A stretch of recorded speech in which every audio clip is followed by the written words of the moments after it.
Olá, assombrados! Eu sou a Ana Paula e vou contar um relato para vocês neste tipo ao vivo de hoje. E aí, tudo bem? Eu espero que esteja tudo bem. Já vou pedindo para você não se esquecer de deixar o like neste vídeo e não se esqueça de fazer aquela visitinha à nossa loja virtual, a lojassombrada.com.br. Combinado? Então, beleza. Bora pro relato que é este daqui. Cara a cara com o inimigo, as 2 vezes em que o diabo veio me visitar. Credo! Vamos ver.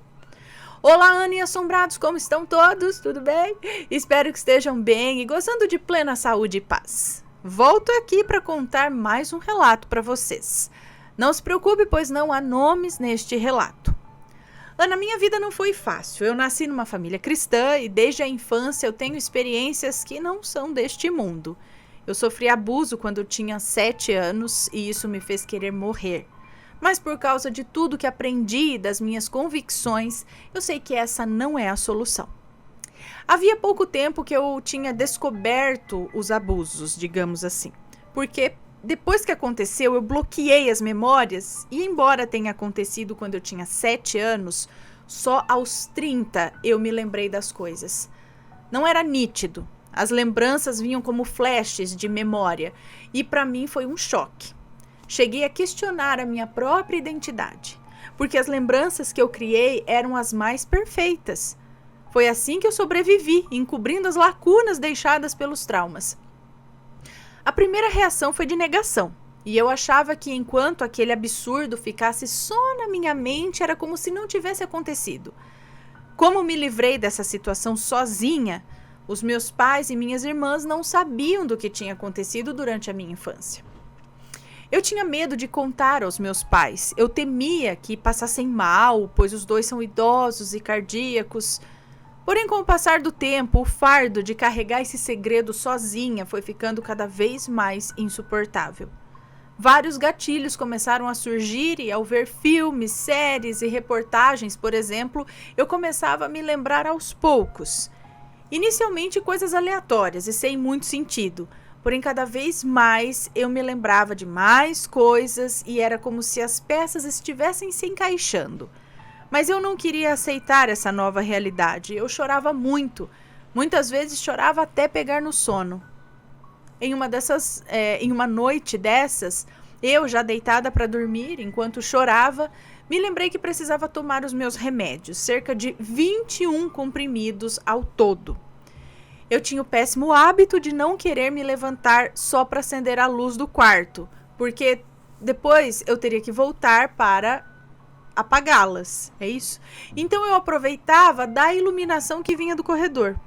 Eu retirava os remédios das cartelas, no escuro mesmo, e achava fácil identificar os remédios pelas cartelas que eram diferentes umas das outras.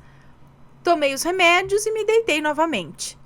Eu não sei dizer se dormindo ou não, eu vi uma sombra entrando no quarto. Aos poucos, tomou a forma de um homem que caminhou até minha cama. Se abaixou, chegando perto do meu rosto, me deu 2 tapinhas na bochecha e me disse em tom de deboche: "Não se preocupe, não foi culpa sua. Você só queria que a dor parasse." Ana de Deus, eu dei um pulo da cama e catei a caixa onde eu guardo os meus remédios. Quando conferi as cartelas, percebi que ao invés de tomar um comprimido de cada cartela, eu havia tomado vários comprimidos de uma mesma cartela. Eu corri para o banheiro no intuito de reverter aquilo que havia ingerido. Graças a Deus eu não sofri nada, mas eu fiquei aterrorizada. Não foi a primeira vez que vi esse ser em forma de homem. Da primeira vez eu estava fora da igreja. Eu vivi tempos que eu não tinha paz. Eu não conseguia dormir, eu tinha medo de morrer e conseguia ver antecipadamente os livramentos que Deus me dava. Tipo aquele filme Premonição, sabe? Pois é, livramentos esses que contei em outro relato, que até o presente momento ainda não foi lido no canal. Nessa época, o pouco que eu conseguia dormir, eu tinha pesadelos horríveis. Numa noite dessas, noites de terror, eu estava, não sei se dormindo ou acordada, eu vi quando esse ser entrou no meu quarto. A porta estava fechada. Ele andava lentamente em direção à minha cama. Apesar do meu desespero, eu não conseguia fazer nada, nem gritar, nem me mover. Quando ele chegou na cabeceira da cama, colocou as 2 mãos nela e, olhando para baixo, me disse: enquanto você estiver em minhas mãos, é isso que você consegue fazer. Nada. Depois de dizer isso, ele girou a cama e saiu dando gargalhadas. Quando dei por mim, eu caí de joelhos e orei pedindo perdão e a proteção a Deus.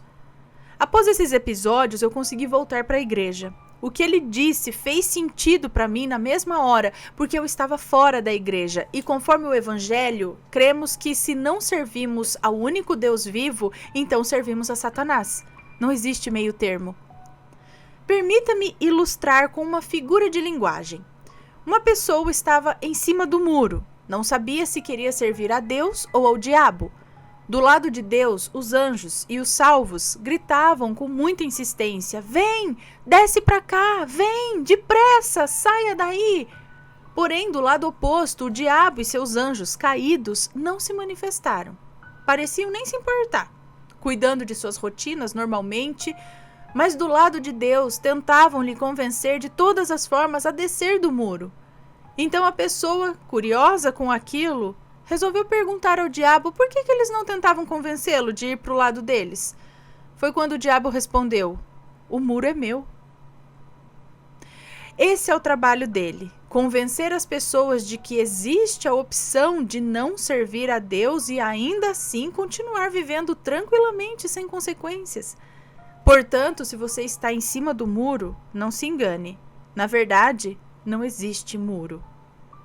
Bem, sem condições de continuar sustentando o meu segredo, mas ainda com medo de contar aos meus pais sobre os abusos, certa vez na igreja oraram por mim e um dos irmãos recebeu uma revelação da parte do Senhor, que foi a seguinte: ele me disse para ficar tranquila e falar o que precisasse para minha mãe sem medo, pois enquanto estivermos conversando, um anjo estaria ao meu lado, enxugando as minhas lágrimas. Ana, antes dessa revelação, eu ainda me questionava se aquilo tinha mesmo acontecido comigo. Às vezes eu relutava e pensava que eram só coisas da minha cabeça. Afinal, as lembranças da minha infância são como um quebra-cabeças faltando peças. Depois de ouvir isso, eu me senti ao mesmo tempo devastada, mas também tive a certeza de que não estava ficando louca e que Deus estava me acolhendo. Quando a conversa aconteceu, entendi por que o anjo me consolava. Ao contar para minha mãe tudo o que aconteceu, a reação dela foi de ficar brava comigo. Escolhi uma ocasião em que estivéssemos a sós, o que foi oportuno, porque ela quase gritava me questionando por que eu nunca tinha dito nada e por que eu não confiei nela, pois ela era minha mãe. Eu achei até que ela fosse me bater, pois foi o que pareceu. Minha psicóloga disse que foi uma reação de choque, mas pensando na nossa relação, eu e minha mãe nunca fomos próximas. Quando eu nasci, ela não conseguiu me amamentar, uma fase muito importante na criação do vínculo afetivo entre mãe e bebê. E mais tarde, quando criança, após sofrer os abusos, eu me afastei da minha família. Se eu mantivesse uma relação normal de mãe e filha, ela logo desconfiaria. E ao me colocar contra a parede, descobriria. Então eu me tornei uma criança muito rebelde, a ponto de fazê-la pensar que eu a odiava como mãe, o que nunca foi verdade, pois minha intenção sempre foi me manter afastada. Na minha mente de criança, minha família corria perigo, já que o meu abusador me ameaçava e eu não tinha condições para avaliar do que ele seria realmente capaz de fazer com a minha família ou não. Essa distância entre mim e minha família perdura ainda hoje. Esse é o meu maior ressentimento a respeito de tudo o que aconteceu. Sinto como se a minha vida tivesse sido roubada de mim. Bem, mas eu luto para não alimentar esse sentimento, porque eu sei que se o maledito ainda não pagou, vai pagar ainda pelo que fez. Ana e Assombrados, esse foi o meu relato de hoje. Espero que reflitam e façam boas escolhas para essa vida e para a vida eterna também. Um grande abraço a todos, em especial a você, Ana, ao Matheus e aos bebês. Até um próximo relato. Um beijo para você, muito obrigada. Então, gente,